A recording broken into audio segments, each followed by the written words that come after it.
ជំរាបសួរអ្នកទាំងអស់គ្នាសូមស្វាគមន៍មកកាន់ channel របស់ខ្ញុំសាជាថ្មីអូខេអញ្ចឹងនៅក្នុងវីដេអូនេះខ្ញុំសូមនិយាយអំពី Huawei P20Lite ឬក៏មានឈ្មោះមួយទៀតដែលយើងហៅថា Huawei Nova 3E តោះ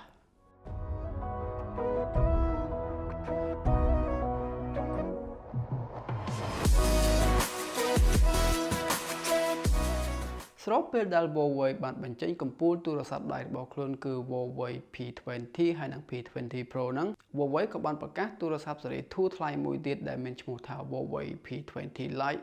ឬក៏ Huawei Nova E3 នៅប្រទេសខ្លះការ design របស់ Huawei P20Lite ឬក៏ Huawei Nova 3E ហ្នឹងបើយើងមើលទៅផ្ទៃខាងក្រោយរបស់វាហ្នឹងគឺស្រដៀងទៅនឹង Huawei Honor A កាលពីឆ្នាំទៅមុនមែនទេបាទដែលវា copy នៅ style ខាងមុខរបស់ Apple iPhone X ដោយនាំមកនៅក្បាលឆក់ Huawei Nova 3E ឬក៏ P20 Lite ហ្នឹងមានទំហំអេក្រង់ 5.8 inch IPS LCD display ជាមួយនឹងកម្រិតអេក្រង់ Full HD+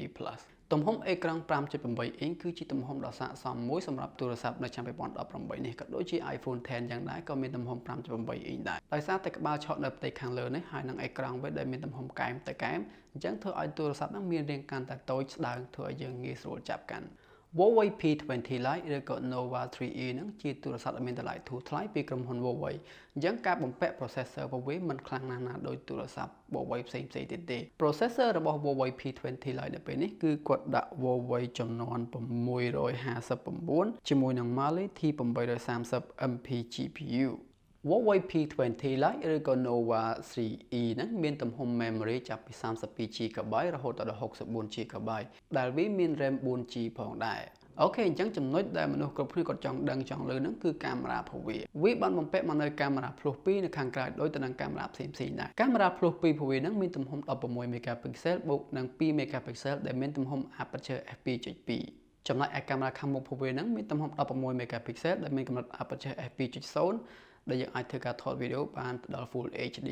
ដូចទៅនឹងកាមេរ៉ាខាងក្រៅដែរយើងអាចថត 4K បានទេជាមួយនឹង Huawei P20 Lite ឬក៏ Huawei 3E និយាយរឿងកាមេរ៉ារបស់វាម្ដងទៀតហ្នឹងគឺទាំងខាងមុខខាងក្រោយគឺសុទ្ធតែមាន portrait mode មានន័យថាយើងចង់ថតរូបចង់ blur background នៅខាងក្រោយគឺយើងអាចធ្វើបាននៅក្នុង Huawei P20 Lite Huawei P20 Lite ឬក៏ Huawei Nova 3E ហ្នឹងមក direct ជាមួយនឹង Android Oreo 8.0បូកជាមួយនឹង EMUI 8.0 ដែលជា skin របស់ Huawei ខ្លួនឯងផ្ទាល់តែម្ដងសរុបសេចក្តីមក Huawei P20 Lite ឬក៏ Huawei Nova 3E ហ្នឹងគឺល្អច្រើនទាំងការ design ទាំងការរចនាម៉ូដរបស់វាគឺខ្ញុំទទួលស្គាល់ថាវាល្អបាទមិនថាទូរស័ព្ទណាទេបាទនៅឆ្នាំ2018ហ្នឹងគឺគេសង្កត់ធ្ងន់ទៅលើការរចនាម៉ូដរបស់ទូរស័ព្ទរបស់ខ្លួនតែម្ដងបាទគាត់ធ្វើឲ្យទូរស័ព្ទរបស់គាត់រាងស្ដើងហើយស្អាតហើយធ្វើម៉េច copy technology ពីគ្នាទៅវិញទៅមកទៅ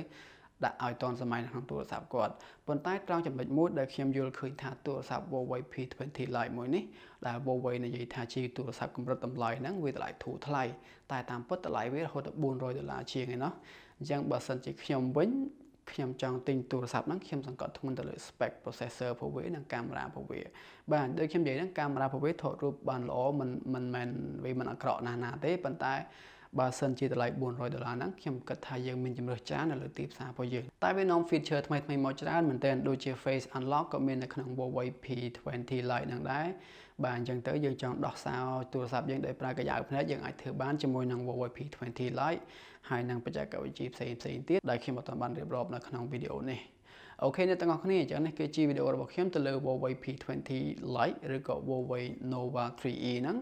បើសិនជាបងប្អូនពេញចិត្តនៅវីដេអូមួយនេះសូមជួយចុច Subscribe ឲ្យខ្ញុំមួយមកឬក៏ Like ឬក៏ដាក់ Comment នៅខាងក្រោមអូខេបាយបាយ